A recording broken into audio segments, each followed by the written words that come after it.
black and white cat. Early in the morning, just as day is dawning, he picks up all the post bags in his van. Postman Pat, Postman Pat, Postman Pat and his black and white cat. All the birds are singing and the day is just beginning. Pat feels he's a really happy man. Everybody knows his bright red van. All his friends will smile as he waits to greet them. Maybe you can never be sure there'll be knock, ring, letters through your door. Postman Pat, Postman Pat, Postman Pat and his black and white cat. All the birds are singing and the day is just beginning. Pat feels he's a really happy man.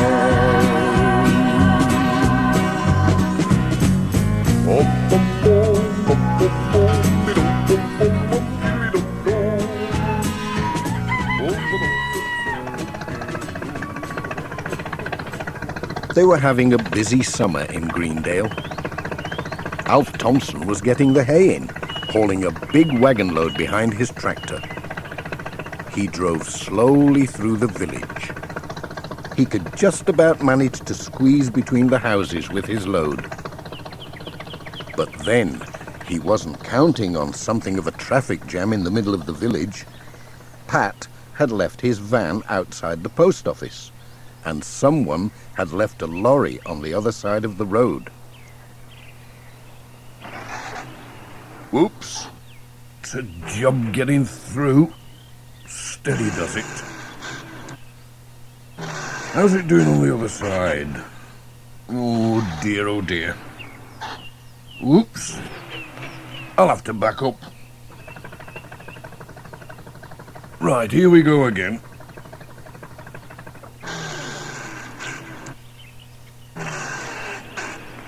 It looks as though Alf is stuck. I wonder who the lorry belongs to. Phew. A right mess I've got myself into. Here comes Miss Hubbard on her bicycle. She'll soon sort things out. Stop! You'll have to stop, Miss Hubbard. Oh, what's this, Alf? How am I to get through if you block the road with your tractor? I'm stuck, Miss Hubbard. Between Pat's van and this lorry. Well, we can't wait here all day. Where is Pat?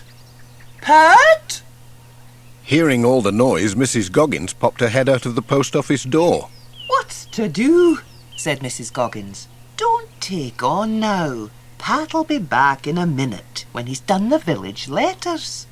It's this lorry, said Miss Hubbard. Who's left it here? There's no sign of a driver. Just then, Peter Fogg arrived on his motorbike. What's going on? Said Peter Fogg. Has there been a crash? There will be, if this lorry isn't moved, said Miss Hubbard. It looks like a builder's lorry. What's it doing in the village? Does that mean we'll have to wait around? Said Alf. I certainly hope not. Pat should be back soon. We need P.C. Selby.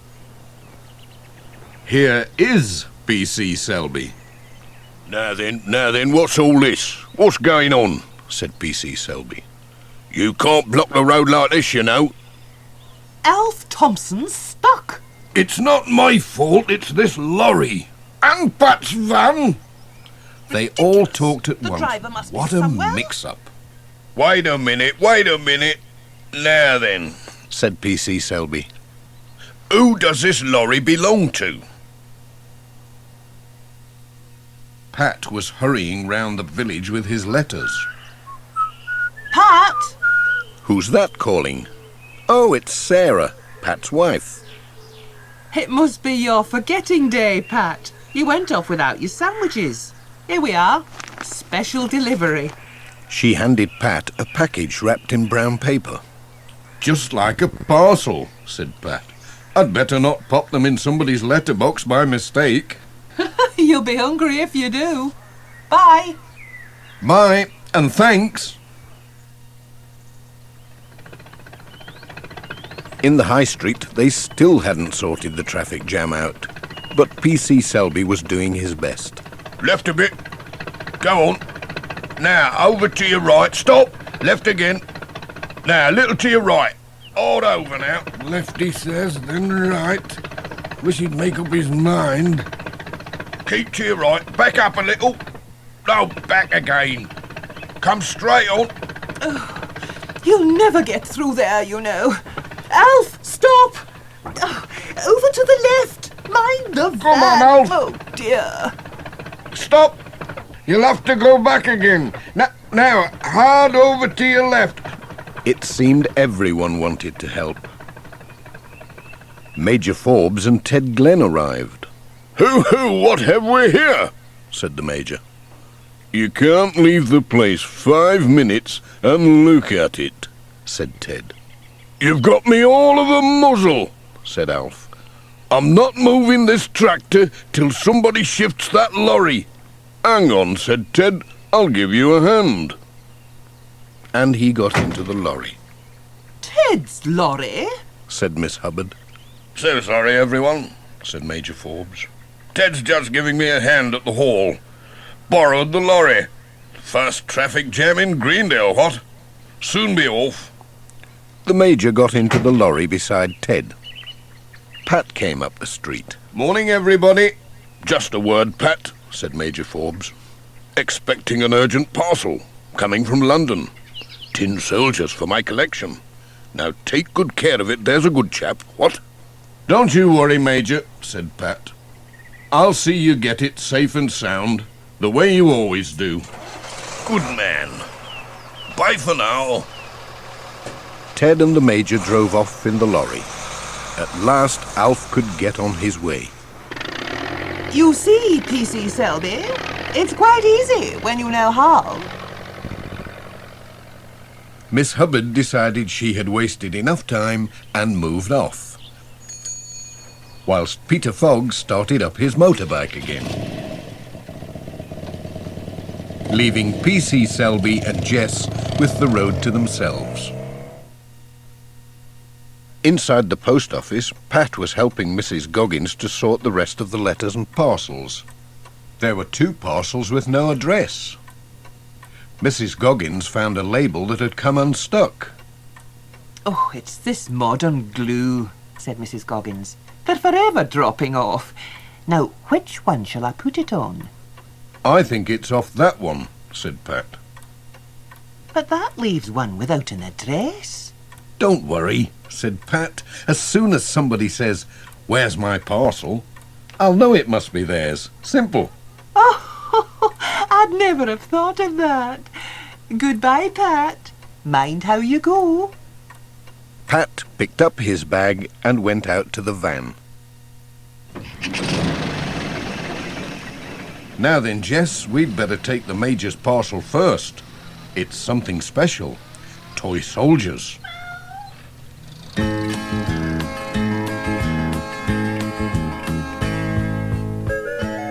Pat and Jess set off at once for Garner Hall.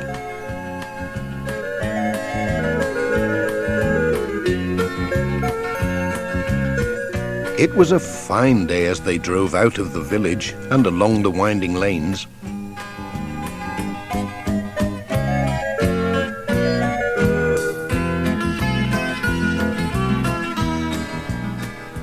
When they arrived at Garner Hall, there were lots of tools lying around and a big ladder going up to the roof. Pat knocked at the door, and it swung open on its own. Anybody in? Hello? Major? Major Forbes? Anyone at home? Pat went in. There was a table in the hallway. I'll leave the parcel here. It'll be quite safe. Just as he was putting the parcel down, Pat heard something upstairs. What's that? Must be me imagining things. Where is everybody? They must be having a tea break.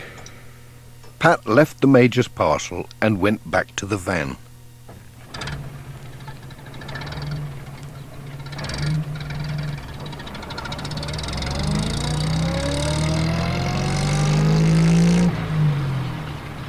Then he and Jess drove up to the lane away from Garner Hall and parked by the side of a small hill. It was lunchtime.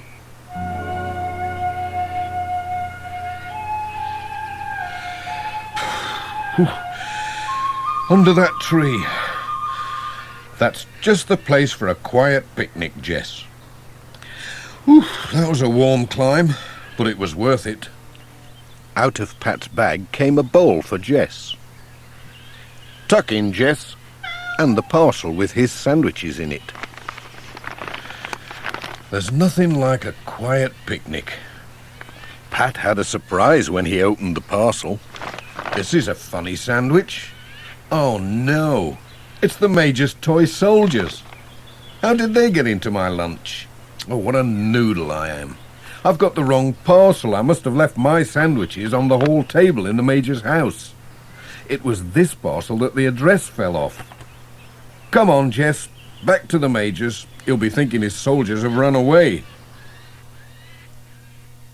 When Pat got back to Garner Hall, he found the Reverend Timms trying to cheer the Major up, and P.C. Selby looking for footprints. Anything the matter? Asked Pat. What's going on? Robbery, said the Major. That's what's going on, Pat. My collection of soldiers. Gone, all gone, what? Marched off without a sound. But there's a funny thing. The robbers left their sandwiches behind. Oh, no, said Pat. They were my sandwiches. You see, I muddled the parcels up, my sandwiches and your soldiers. I left my sandwiches on your hall table, and your parcel of soldiers was still in my bag. And here it is. Pat, you're a genius, said the Major. You've saved my new soldiers from the robbers, what? The best of the bunch, too. Good man. But I'm still hungry, said Pat. The Lord will provide, said the Reverend Timms. I'll just pop in for my sandwiches. He started to go inside, but P.C. Selby stopped him. Now then, Pat, you can't go in there. Not till we've looked for fingerprints, said P.C. Selby. But I want my sandwiches. Those sandwiches are evidence, said P.C. Selby. Evidence, Pat, that's what they are. Nobody can touch 'em, not till the CID get here from Pencaster. And goodness knows when that'll be. Oh, well, said Pat. I hope you find the stolen soldiers, and went back to his van. I wonder if Sarah's got something nice for lunch, said Pat. I'm so hungry, Jess. I think we'll have to pop home and see.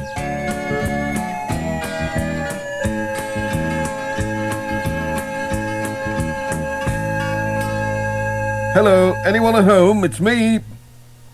Home sweet home. Oh, you've never lost your sandwiches after all, have you?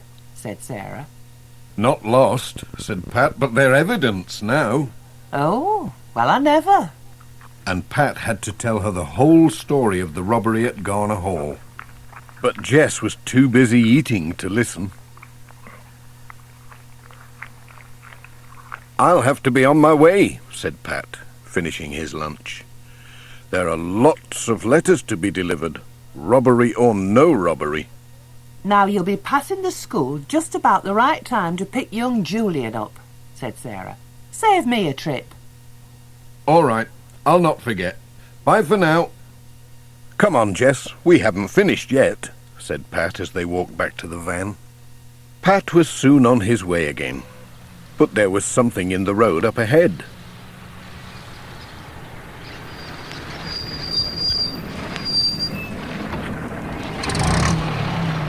Pat stopped. It was Peter Fogg with his motorbike in bits. "Hello, Pat," said Peter. Having trouble, said Pat. "I certainly am. My front wheel brakes have locked. Nearly threw me over the handlebars."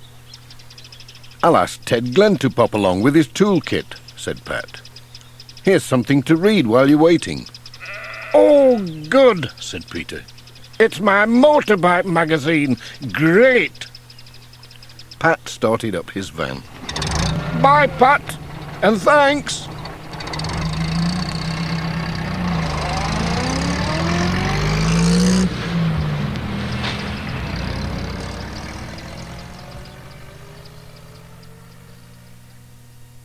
Pat called at Thompson Ground. Alf was helping Ted load some wood onto the lorry. Pat had some letters for Alf. Come and have a cuppa, Said Alf. Dorothy's sure to have the kettle on. He was right. As they entered the kitchen, Dorothy was just pouring the tea. What's all this about a robbery at the hall? Said Alf. Pat had to tell the whole story again from the beginning. Oh, said Pat, I nearly forgot with all this talk about the robbery. Peter Fogg's stuck with his motorbike. He's broken down, about 2 miles back. Do you think you could give him a hand, Ted? No trouble, said Ted. I'll pick him up when we've got that wood loaded. Thanks for the tea, said Pat. Goodbye. Cheerio, Pat. Bye. Pat's next stop was at Intake Farm. He met P.C. Selby coming out. Any news of the robbery? Asked Pat. Good news and bad news, said P.C. Selby. They caught the robbers on the road to Pencaster, but there's no sign of the collection of toy soldiers. That's a mystery, said Pat, getting back into his van. Oh, well. Cheerio. Cheerio, Pat, said P.C. Selby. keep your eyes open for anything. I will. There was a newspaper for George Lancaster. Pat parked near George's house and set out to look for him. But where had he got to? Suddenly, up jumped George from behind a wall, where he'd been having 40 winks. Looking for me, Pat? Ooh! You made me jump, George. I thought the robbers were after me. Here's your Hen Farmer's Weekly. Oh, thanks, Pat. Then George told Pat how he dreamt he was being chased by a giant hen, which flew away just before he woke up. It's time I was flying away, said Pat. I'm supposed to be collecting young Julian from school. But when he got back to the van, Jess had gone. Now where has that cat got to? He might be after rabbits down the field, said George. He likes my rabbits, does your Jess? They went to look. Jess! Jess! Jess! Jess! He sometimes comes to play by these big stones, said George. No sign of him, though. Jess! Jess! Pat found Jess with his rear end sticking out of a rabbit hole. Here he is, George. I think he's got himself stuck. Pat took hold of his cat as gently as possible and pulled. Whoops! Something small and heavy rolled into the grass. George picked it up and looked at it. What's Jess found? Said Pat. Looks like one of these old tin soldiers, said George. I used to have a box full when I was a lad. Could do with a bit of a clean. Did you say a tin soldier? Said Pat. Yes, why? The robbery. You must have heard. Hang on. Pat thrust his arm down the rabbit hole as far as it would go and brought out a shopping bag. He looked inside and found it full of toy soldiers. Jess has found the loot, said Pat.